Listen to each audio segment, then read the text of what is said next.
Hey, what's up, ma gang de jaseux amateurs de cinéma, Johnny de jaseux pour un autre jason ciné numéro 55 déjà. Aujourd'hui, un gros show, et je vous explique pourquoi. Je parle de la bande-annonce du prochain film de Marvel, Thor, Love and Thunder, Sweet Child of Mine. J'explique pourquoi je dis ça tantôt. Après ça, dans le fond, je parle de ça bientôt. J'ai fait des reviews du film The Northman, The Bad Guys et Doctor Strange in the Multiverse of Madness. C'est très long. Puis c'est drôle, hein, parce que je disais toujours Doctor Strange and The Multiverse of Madness jusqu'à ça que je préparais mes notes pour le film. J'étais comme, c'est in. Mais clairement, il est dedans. Moi, c'est pas comme que, hey, buddy, le multiverse, même test. Le multiverse qui se met comme une entité à elle-même. Mais ça, je vais faire, vu que c'est un film de Marvel, et vu que j'en ai beaucoup à dire sur Doctor Strange, et que je peux pas en parler sans aller profondément, parce que sinon, ça va être l'affaire la plus vague, il y aura pas d'histoire.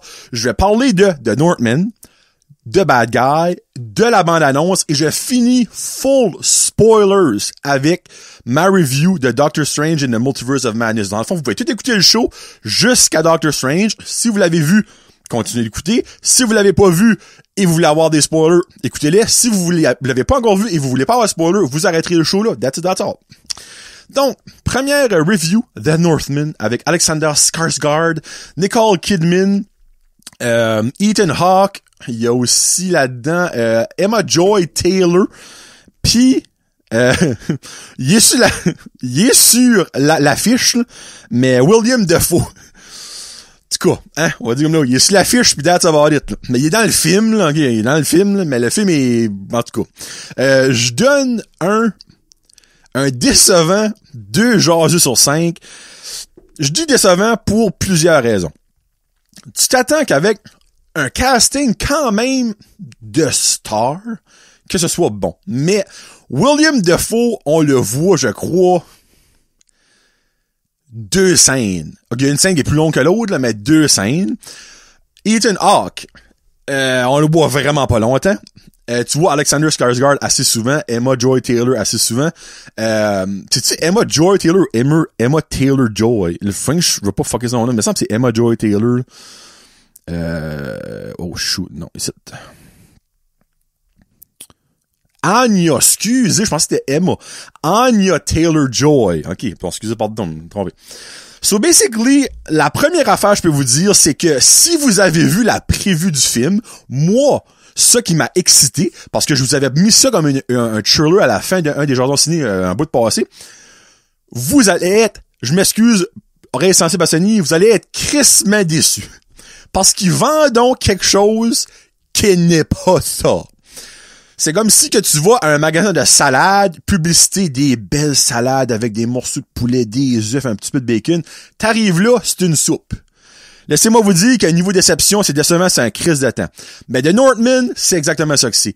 La prévue nous présente, nous pousse à croire que c'est un film de vikings, de guerre, de vengeance. La seule affaire qui est vraie, c'est la vengeance. Parce que niveau fight, il y a pratiquement rien. Niveau viking, c'est pratiquement zéro. Moi, ça m'a déçu sur un solide de temps. Ce film-là est 35 minutes trop long. C'est au-dessus de 2 heures. Il me semble que c'est au-dessus de 2 heures. En tout cas, ça filait comme 2 heures, Jésus-Christ. 2h17. Ce film-là aurait pu être fait dans 1h30, ça aurait été ben en masse. Là, vous vous dites, Jonathan, me semble, c'est pas si bas que ça, pourquoi est-ce que tu le plantes? Ok, il y a du stuff que j'ai aimé. Les paysages islandiques en Islande sont vraiment, mais vraiment beaux. Les huttes, il y a des monnaies, ils sont comme dans des huttes, tout ça, c'est super. Le visual du film, niveau paysage, niveau scenery est super beau. La musique est solide, ok? La musique, c'est mon highlight du film. Il y a beaucoup de, comme de, moment donné, des chants de gorge, là. Je sais pas comment expliquer ça, là. Puis ça te met, moi, il y a des bouts, j'étais anxieux à cause de la musique, mais la musique était on point, solide. J'ai adoré la musique. Ça, c'est le positif. Négatif, fausse publicité.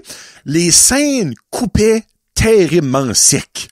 Il y avait pas de fluidité entre les scènes, entre les actes. C'était comme touc. Oh, une autre scène. Touc. OK, une autre scène. Touc. OK, une autre scène. Ouf, c'était rough.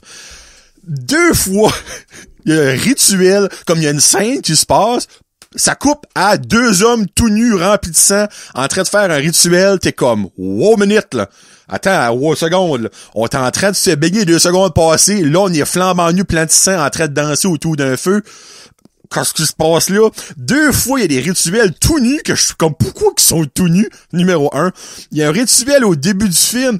Ils se passent pour des chiens. C'est comme, les loups, excusez, des loups, sorry, mon life, c'est pas des chiens, c'est des loups. C'est beaucoup de what the fuck moment. C'est terriblement trop long. Ça n'a aucun sens que ce film-là est 2h17 puis que Doctor Strange and the Multiverse of Madness est 2h06. Ça n'a aucun sens, ok? So, tout ça mis ensemble, c'est un shit show. Il y a des moments où j'avais des airs de Midsommar, que selon moi, les pires films de l'histoire de l'humanité, honnêtement, je crois la worst note ever de Jason Ciné. So, des vibes de ça, laissez-moi vous dire que j'étais pas turné on solide. So, Northman, écoutez pas ça. Mon cousin Nick était hype pour l'amour de voir ce film-là. Je suis comme, l'as-tu vu, Nick? Non, pas encore. Je suis comme, mais vas-y pas. Vas-y pas. C'est pas bon. C'est pourri. Paye pas 20$, 25$ avec ton lunch au cinéma pour aller voir ce film-là. Il y a aucune raison valable de voir ce film-là au cinéma autre que pour la cour de musique qu'il y a avec le surround sound. Mais tu peux avoir de quoi aussi beau chez vous. That's it. Non. Juste non. C'est pas bon. C'est juste pas bon. OK? That's it. Prochain film, The Bad Guys. Ça, c'était une belle surprise, mesdames et messieurs. Je lui donne, je suis moi-même surpris, là, un 4 jasus sur 5. OK, so, The Bad Guys, ce n'est pas un film de Pixar, c'est pas un film de Disney. Ce raid-là, ça start avec 2 prises qui se met dans le niveau d'animation. C'est un film de DreamWorks. DreamWorks est quand même, Christy, une bonne compagnie. Ça tourne autour de Wolf, Shark, Tarantula, Piranha, je sais pas comment dire en anglais, Snake, qui sont des méchants.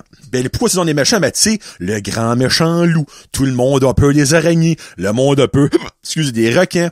Tu sais, ça tourne autour de animal, méchants, ou que le monde a peur de. Mais eux autres, automatiquement, le monde a tout un peu d'eux autres.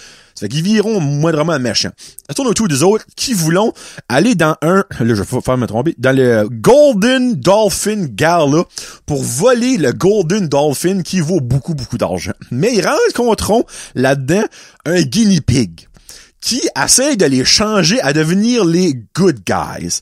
Mais, je vais vous dire une phrase que gardez en tête et que moi j'ai pas toujours cru ça, là, mais never trust a guinea pig. OK? Restez ça en tête, écoutez le film, de tout comprendre. So basically, ça j'étais pas sûr, OK? C'est que c'est pas Pixar Disney, je suis comme film d'animation habituellement quand c'est pas eux autres, c'est pas bon. Les animations sont différentes, OK? Il y a du bon 3D, mais il y a aussi, c'est parsemé et mixé avec du 2D. C'est dû expliquer niveau vocal. Faut que vous le voyez pour comprendre que je veux dire. Tu sais, exemple, qu'à un moment donné, ils font des chases d'auto, mais la boucane est en 2D. Mais le reste est en 3D. C'est un petit peu fucké, on dirait à dire, mais comme, quand vous le voyez, vous êtes comme, OK, là, je regarde ce que tu veux dire. J'étais pas sûr de ça au début. Au début du film, t'en vois, pis j'étais comme, mais, le film, kick in, l'histoire, c'est l'histoire. C'est prévisible-ish, là. C'est bon, mais c'est comique. Hostie, c'est comique. J'ai ri des jokes comme que les enfants ne comprennent pas à la Toy Story, tu sais, là. De même, c'est pissant par bout. L'action est fucking bonne. Puis à un moment donné, l'animation t'embarque dedans, pis c'est bien fait. C'est un film que, sincèrement, je crois qu'en 3D aurait été légitimement bon. Puis, 3D, on n'en parle plus de nos jours, je dirais. Mais c'est drôle, hein. J'écoutais ce film-là, je suis comme maudit, en 3D, ça aurait été solide, je dirais. Puis, je pense, je peux pas te dire, devine, dans le fond, moi, ça que c'est. So, basically, je vous dirais pas la fin, là, mais, tu sais, je pense assez évident mais malgré que je dis c'est assez évident que ce qui passe à la fin, il y a quand même une petite twist à la fin qui fait comme qu'il était comme, nice! Je le voyais venir, puis là, tu m'ajoutes ça, cool. Vraiment, moi, ça, l'affaire, c'est que mon petit, j'ai pogné la grippe, puis ma femme puis mon petit ont été chez mes beaux-parents. Puis ben, ils ont été au cinéma sans papa. Sacrilège, j'étais même pas au courant, mais j'étais malade, je dormais. Puis ils ont arrivé, on était voir Good Guys, ben les mauvais garçons, là, c'était en français, là, à Caraquette. Puis ben le petit comme, hey, c'était vraiment bon, c'est vraiment drôle. Puis ben Karine, habituellement, que l'animation, elle, autre quand c'est Disney, elle va pas triper, elle est comme freak, elle dit vraiment, j'ai ri souvent, je suis comme, calique. Fait que j'ai été le voir tout seul. Tu le vois vers la fin de sa run au cinéma, il y a pas tant d'enfants que ça. Ça paraît mal, c'est comme un homme d'âge mûr va tout seul voir un film d'enfant. Le monde te garde croche des fois, je m'en dirais pas. Mais il y a comme aucune intention de crocher moi dans mes affaires, en tout cas. So, j'étais le voir, puis maudit de la vie que je suis content de l'avoir vu. Sérieusement, je pile un peu sur Encanto, mais c'est 100 fois mieux qu'Encanto. Okay? Moi, Encanto, le monde en parle. Oui, don't talk about Bruno, je suis pas capable. J'aime pas ce film-là.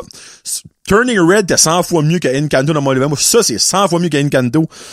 Mais ça ne vend peut-être pas autant parce que c'est pas Disney. C'est pas de super campagne publicitaire à la télévision, sur les médias sociaux. Mais vraiment, vos enfants vont triper. Vous allez triper. Écoutez ce film-là, que ce soit whatever. Sur Netflix ou Disney, ben ça sera pas Disney Plus, évidemment, c'est pas Disney, mais vraiment, surprise, j'ai beaucoup aimé ça, The Bad Guys. Bon, je parle de Love and Thunder, et après ça, on y va full spoiler dans Doctor Strange in the Multiverse of Madness. Je parle de Thor, Love and Thunder, qui va sortir le 8 juillet 2022, donc, Thor a sorti, Doctor Strange a sorti début mai, sur mai-juin, 2 mois. C'est pas beaucoup. Avant le prochain Marvel. C'est vraiment pas beaucoup, honnêtement. Ça nous montre, ben, premièrement, le Sweet Child of Mine de Guns N' Roses, c'est une tune qu'on a beaucoup trop entendue, mais que dans le prévu, ça marche parfait. Et dans cette prévue-là, ça marche parfait. Tu vois, au début, t'as Young Thor, t'as Adolescent Thor et t'as Adult Thor qui court. Le deuxième, c'est le Original Suit, là, avec les wings, là, tu sais. Puis après ça, ben, ça montre Thor qui se remet en shape de Fat Thor qu'on a vu dans Endgame, là, avec la grosse bédaine pis tout ça, là. Puis il se promène avec les Avengers, ouais, avec les Guardians of the Galaxy. Donc dans le fond, on voit Drax, on voit-tu Rocket? Je sais on voit Drax, on voit Peter Quill, ben Star-Lord, on voit Mantis. On voit-tu? Je pense qu'on voit Rocket, puis je pense qu'on voit Groot. Hey, là, je suis plus sûr, je m'excuse. On les voit. Mais je pense pas que le film va tourner autour de ça. Je pense qu'il va peut-être avoir, genre, une petite mission ensemble. Après ça, eux autres vont s'en aller, puis lui, il va continuer, comme ça. Parce que ça tourne autour de Jane Foster, qui va devenir Mighty Thor. Parce que là, je sais pas s'ils vont user la même histoire que dans les comics. Mais dans les comics, elle est atteinte du cancer. Je crois que c'est du sang. Ou du cancer. Ouais, je pense que c'est du cancer du sang. Puis, les pouvoirs de Thor, ben évidemment, elle l'aide à passer à travers de ça, mais en même temps, elle la tue tranquillement, pas vite.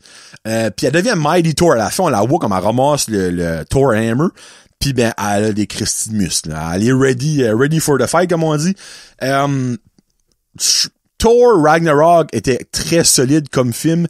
Thor 1 était vraiment bon. Dark World, il y a beaucoup de monde qui a chialé. Moi, j'ai trouvé ça pas si pire que ça. Là. C'est loin d'être le meilleur film de l'histoire de Marvel, là, mais c'était pas si pire que ça. Le monde le plante, vous direz, je suis comme ben poule. Je crois que ça va être un gros hit. Je crois que ça va être un plus gros hit que Doctor Strange, sincèrement. Je vous dis pourquoi dans quelques secondes, mais dans le fond, le 8 juillet, la semaine après la fête du Canada. Donc, on aura Thor Love and Thunder. Bon, là, si vous avez vu Doctor Strange, embarqué dans la vague avec moi, si vous n'avez pas vu Doctor Strange, je vais pas avoir de spoiler, c'est fini. Vous aurez eu un 14 minutes de show, c'est fini.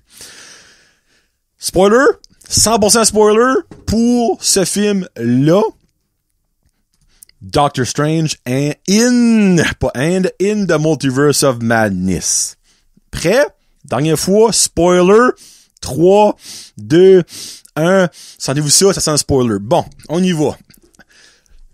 Déception pour Johnny Boy pour ce film-là. C'est en ça straight de même.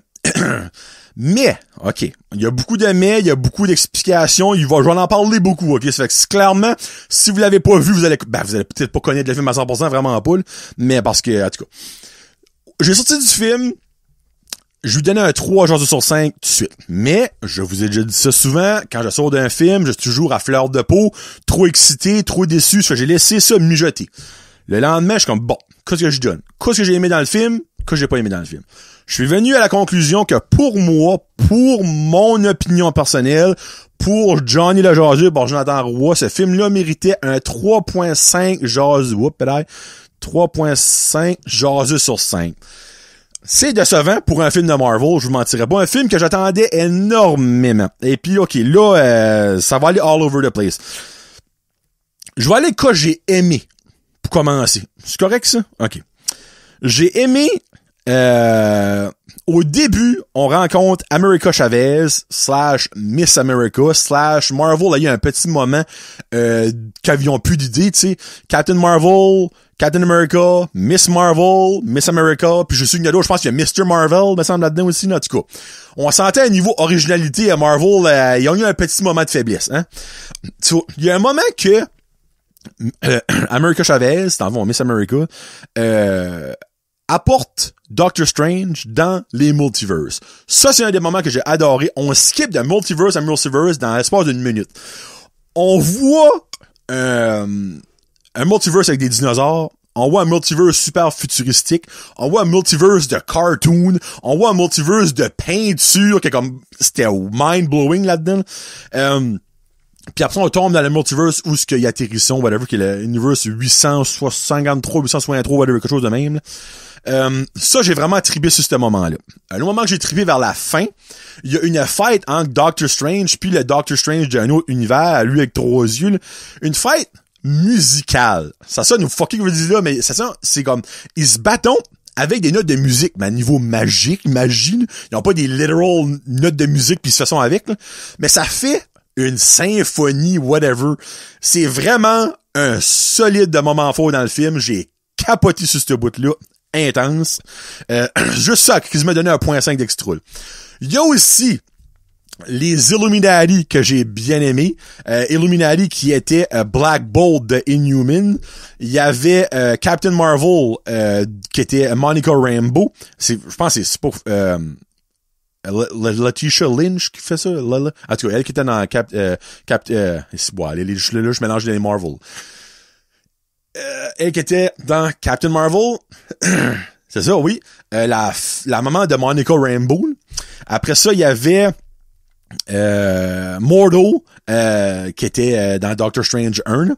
Il y avait Agent Carter qui était joué par elle qui était la blonde / femme / anyway de Captain America. Charles Xavier, Dr. X, qu'on avait vu et j'en ai prévu, mais la surprise que moi, regarde, 3 semaines avant le film, j'ai mis sur mute, j'ai unliké des affaires, vous avez pas idée, parce qu'il y avait à 3 semaines du film, il y avait des spoilers qui sortaient déjà, et même Marvel qui ont donné des fucking de spoilers, je peux même pas croire, avec des TV spots. Mais la grosse surprise pour moi, parce que je ne savais pas ça, c'est que on a eu Mr. Fantastic, des Fantastic Four, l'homme le plus intelligent du monde, en guillemets, qui s'est nommé, là, qui est joué par quelqu'un que ça fait comme 10 ans que je milite, que c'est comme le parfait fit, John Krasinski, a.k.a. A Quiet Place, là, vous savez c'est qui? Ça, ce moment-là, moi, j'étais comme, oh, c'était mental. Bon, ça s'arrête pas mal là pour ce que j'ai aimé. Ok, il y a d'autres choses que j'ai aimé, ok, la musique était vraiment bonne. Encore comme de Northman, j'ai trouvé que le cinématographique était vraiment bon. Les effets spéciaux étaient vraiment bons, sauf à la fin, quand on avait Zombie Strange, ça, j'ai moins trippé, je m'en tirais pas, je trouvais que c'était pas that much bien fait. Là. C'était correct, là. C'était pas série B, film de série B, là, mais c'était quand même pas amazing, ok? Bon. Que j'ai pas aimé. On embarque là, on va enlever le positif, là. Et là, excusez, faut pas une petite drink d'eau, j'ai comme un chat dans la gorge. Bon. Moi, j'ai sorti de là, si vous demandez à moi, j'étais voir le film de Scarlet Witch. Pourquoi ce film-là s'appelle Doctor Strange? Je ne sais pas. C'est le film de Wanda. C'est le film de Scarlet Witch. Il y a personne qui va s'obstiner avec moi là-dessus. C'est elle, le highlight. Le film, ça enlève rien à elle. Elizabeth Olsen qui était incroyablement bonne là-dedans. J'ai pas un mot à dire sur elle. Mais, c'est pas un film de Doctor Strange, c'est un film de Scarlet Witch de Wanda. That's it. Il y a personne qui va s'obstiner avec moi là-dessus. Je vais me débattre à 150%. Ça, j'ai pas trippé là-dessus. Pourquoi que... comment je présente ça? Comment est-ce que je pourrais rentrer là-dedans? Je trouvais que l'histoire était basic. Comme, oui, c'est complexe à cause du multiverse. On va mettre dans guillemets parce qu'il y a pas grand-chose de complexe là-dedans au niveau multiverse. Là. C'est juste que je trouvais que c'était trop basic pour un film qui précédait l'ouverture du multiverse dans Spider-Man No Way Home. By the way, Spider-Man No Way Home, qui selon moi est un 100 fois meilleur film que ça. Je trouvais que, dans le fond, ils parlaient basically de Doctor Strange puis de Wanda. C'était juste leur histoire à eux autres. Mais comme le multiverse, c'est énorme. C'est infini que ce qui se passe là-dedans. Je trouve qu'ils l'utilisent terriblement mal depuis 2 films / Loki, l'émission de Loki. Le multiverse. Comme, on dirait, c'est trop simple pour quoi ce que c'est vraiment. Mais en même temps, ce qui mettrait ça trop compliqué serait pas meilleur non plus, mais on dirait, le multiverse, c'est beaucoup plus que quoi ce qu'on a là. J'ai un petit peu de misère avec ça. Wanda, qui est la méchante, la dame, elle est-tu vraiment la méchante? Au bout de la ligne, ok, oui, elle a été méchante, mais en tout cas, elle avait des raisons. Oui, elle a tué du monde, ça je peux pas lui enlever ça, là. Mais comme, elle est pas vraiment ça c'est un débat. Tu tues du monde, clairement t'es méchant, je comprends ce point-là, mais on parle de super-héros, là, tu sais, là. T'sais, Iron Man, il a tué du monde, il a des explosions, il a pas voulu tuer, mais il a quand même tué du monde, là, t'sais. Mais tout le monde est comme pas mis sur lui, mais là, malgré il est mort, là. Puis voilà, Wanda, elle n'est pas morte, là, à la fin, là. On s'entend, elle va revenir, là. C'est la vache à lait de Marvel, là. Ça fait qu'il y a Noé qui l'ont tué, hein, de même, en dessous des morceaux de briques, là. Mais comme, on dirait, le multiverse est pas assez bien exploité. Puis là, je sais qu'on vient de rentrer dedans, mais je pense pas qu'il va y en avoir encore 150 000 des films about le multiverse, puis comme qu'il va parler autant du multiverse, pis tout ça. Donc, je sais pas, il me semble Marvel sous-utilise le multiverse avec Spider-Man No Way Home, qui a été bon, mais encore là, le multiverse a ouvert, pis c'était pas dans much d'impact. Même dans ce film-là, il y a pas de mention, parlons de Spider-Man à un moment donné, mais comme, en tout cas, whatever, là. Parlons pas vraiment comme du multiverse en tant que tel. Ça fait pas that peur, le multiverse. Je trouve aussi que l'arrivée d'America Chavez a tellement été pas bonne. Basically, America Chavez, pour beaucoup de monde, c'est comme, c'est une fille qui fait des portals dans Netwell. C'est pas mal, c'est pas mal plus que ça, America Chavez. Pis c'est pas qu'elle a été introduite, ou dirait, garochée de même dans le film. Il aurait tellement pu, comme, avoir un plus beau setup. Elle aurait pu être déjà présentée, dans Loki saison 2, qui serait pas été obligé de la mettre là-dedans, mais en même temps, il fallait la mettre là-dedans parce que fallait qu'il va de multiverse en multiverse. Je peux pas croire que Doctor Strange n'aurait pas été capable de faire un sort pour figure ça out non plus. En tout cas, parce que Loki saison 2, qui va vraiment être avec Kang, qui va vraiment toucher beaucoup à ça, elle aurait pas pu être présentée là-dedans. En tout cas, je dirais, ça, je trouve qu'elle a été comme garochée dans la gueule du loup pour rien. C'est juste ça qui m'a un petit peu énervé. Quelque chose qui m'a aussi énervé, c'est Used to Fuck Vision ou White Vision. On voit Wanda, on voit ses enfants. Vision, il a jamais été mentionné. Il a peut-être été mentionné. Non? Je pense pas, actually. J'ai vu le film une fois, je l'ai pas analysé à 150 millions de %, là. Mais il y a pas de raison dans mon livre à moi pourquoi est-ce que Vision ne part pas in quelque part là-dedans. Ou au moins qu'il y a une grosse mention de lui, parce qu'elle retourne à Westview. Pis ça, c'est une autre chose aussi. Il y a beaucoup de monde, pis là, moi, je chiale pour chialer, parce que je suis un fan des émissions de Disney+, là. Mais il y a beaucoup de monde que moi, je connais qui aime Marvel, mais qui n'écoute pas les émissions de Disney+. Mais là-dedans, là, c'est ben de valeur. Si tu écoutes pas les émissions de Disney+, tu vas dire, Wanda a 2 enfants. Il y a pas vraiment de setup à ça, là. Je veux voir mes enfants. Wanda a le Darkhold. On voit ça à la fin de WandaVision. Après ça, il y a comme, il y a une autre mention aussi d'un film, oui, What If?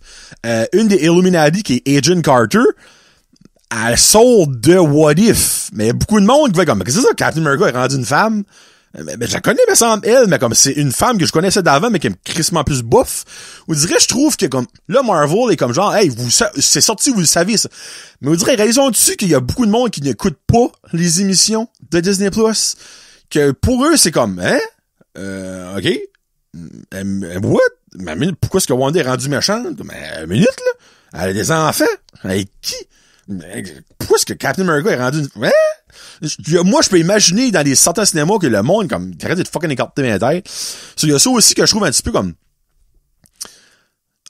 comprend Marvel d'un sens, mais en même temps, il faut quand même que les autres comprennent l'autre sens, qu'il y a beaucoup de monde qui n'écoute pas ces émissions-là. Peut-être un petit peu plus d'explication, mais en même temps, le monde qui sait ça, va être comme, explique-moi le pas back. Ça, c'est comme un couteau à deux tranchants, je sais pas comment prendre ça. Ça, j'ai dit ça.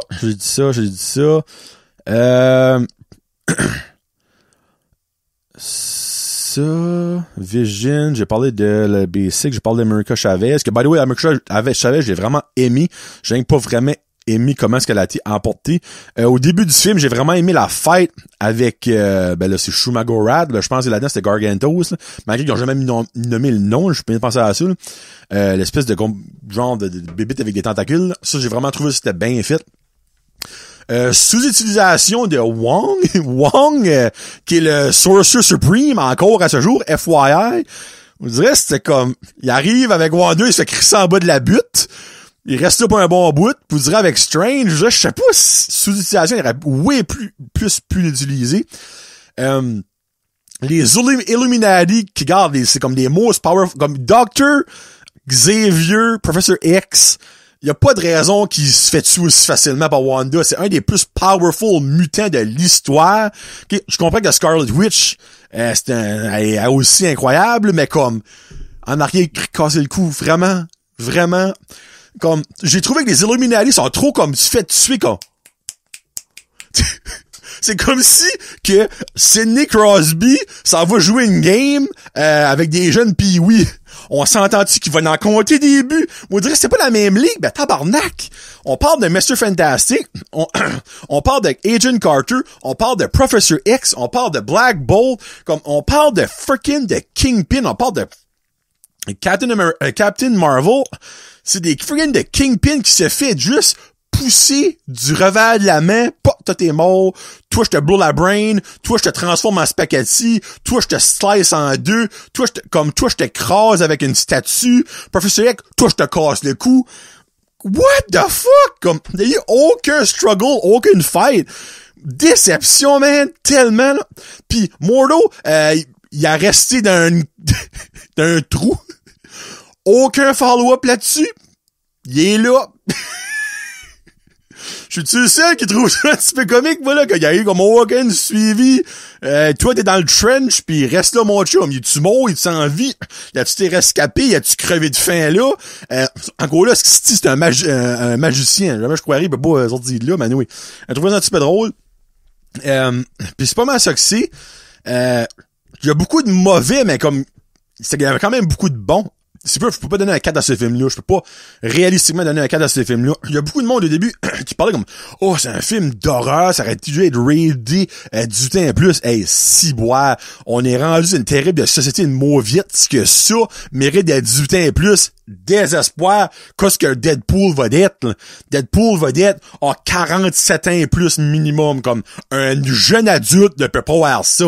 Hey, calvaire, relax. J'ai eu un saut that's it, dans tout le film, pis ok, oui, quand il vient zombie, c'est weird, là. Quand Wanda saute du miroir, pis elle ressemble à la fille de The Ring, là, ça c'est comme weird, mais y a rien qui fait peur là-dedans, là. Sorry, en tout cas. Pis, quelque chose d'autre aussi que je mentionne, c'est que là, c'est rendu un brin uselessly end credit. M'explique. La end credit, la mid-credit scene de No Way Home, parfait. End credit, le thriller pour Doctor Strange. Fine. Doctor Strange, la mid-credit, qui nous présente Clea, qui est la future femme de Doctor Strange, la nièce de Dormammu qui était le méchant dans Doctor Strange 1, s'en vont basically faire une mission. Elle va-tu devenir sa femme? Je sais pas, whatever, mais c'est Charlize Theron qui l'a fait, puis by the way, elle apparaît très bien là-dedans. Puis la dernière, c'est nous ramène à un moment du film que moi j'avais complètement oublié et que je m'en contre sacramentais. Laissez-moi vous dire, sur un moment donné, quand ils arrivent à la première univers que America Chavez apporte Doctor Strange, il y a un gars, parce que dans cet univers-là, Doctor Strange est mort. Il est mort en tant que héros, mais on apprend finalement qu'il est mort en tant que, en tout cas, c'était pas si gentil que ça. Puis ben ce gars-là, il est comme c'était pour ça, c'était cap-là, pis tout ça, puis il va pour spreader de la moutarde sur Doctor... C'est comme c'était fucking stupide. Comme puis après ça, ben, Doctor Strange il demande un spell qui va durer 3 semaines, il se fesse constamment. La end credit, c'est lui qui finalement après 3 semaines arrête de se fesser, garde la caméra, it's over! Je sais, c'est Bruce Campbell, un grand ami de Sam Raimi qui a fait le film. Mais vraiment, là, tu nous as fait attendre 10 minutes dans le cinéma pour cette crise de niaiserie-là qui était même pas comique dans mon livre à moi. Moi, j'ai fait comme, il y a personne qui arrive de mon cinéma, là. T'as une trentaine, le monde était comme, tout le monde a fait ça. Tu sais, comme, fuck. À un moment donné, si t'es pour mettre de la marde de même, arrête de le faire. Juste, arrête de mettre des end credits, mets une mid credit qui va après 2 minutes que le film est fini. That's it. Puis quelque chose que Danick Bigra m'a fait penser à, c'est que le film même finit la même façon que la mid credit est. Mais je vous explique, ok? La scène finale du film, Dr. Strange marche dans la rue, puis là, ben finalement, il bad buzz, puis le troisième œil, il saute sur le front. 2 minutes. C'est la même fucking scène, ok? Il saute chez eux, pis là, ben, il y a un portal qui ouvre, pis c'est crié up, elle dit, ben là, t'as fucké up de quoi, pis on va aller arranger ça. Mais comme, ça a pas de sens, là. Comme, une scène, ça finit, c'est comme, finalement, il va être Evil Strange à son troisième œil, cool. La scène d'après, ben, everything is fine, comme, ça a pas bien été placé, ça. Je sais pas. Ça peut pas bien être placé. Je suis juste fucké. Anyway. C'était-tu un film dégueulasse? Non. C'est-tu un film que j'écouterai de nouveau? Potentiellement, je vais l'écouter de nouveau pour essayer de capter les petits Easter eggs c'était là. Mais c'est-tu un film que je suis déçu? Oui. Je m'attendais à beaucoup plus que ça. Je trouvais qu'il manquait de wow factor. Et là, on était dans le full multiverse. Comme il n'y a pas de raison pourquoi ils n'ont pas arrêté dans 1, 2, 3 multiverse. On vit un petit moment de 5 minutes. Après ça, un petit cameo de quelqu'un. Hey, Captain America, il existe encore dans cet univers-là. Hey, what's up, Doctor? Pis tu sais, aussi, moi, ça, là, j'avais un 4 rate, là. Moi, ça, il me manquait ça beaucoup. Et le film n'était pas assez long. Ce film-là a pas de raison d'être en bas de 2h30. Hey, il y avait des histoires qu'il fallait finir, qui ont juste été comme gorochées, coupées sec, frettes. Il manquait beaucoup de choses à ce film-là. Il y a beaucoup de monde qui ont adoré le film, il y a du monde qui ont détesté le film. Moi, je suis mi-figue, mi-raisin. Je l'ai aimé, mais je suis déçu. Il manquait clairement beaucoup de stuff. Et voilà, pour Doctor Strange in the Multiverse of Madness. Bon, ben, merci beaucoup d'avoir écouté. Le prochain Jason Ciné, j'ai sincèrement aucune idée qu'est-ce qui va être dessus. Aucune idée qu'est-ce qui s'en vient niveau film. Donc, ce sera une surprise. Donc, merci beaucoup d'avoir écouté. Peace out. #. Allez au cinéma, écoutez des bons films, mangez de bons popcorn. Salut!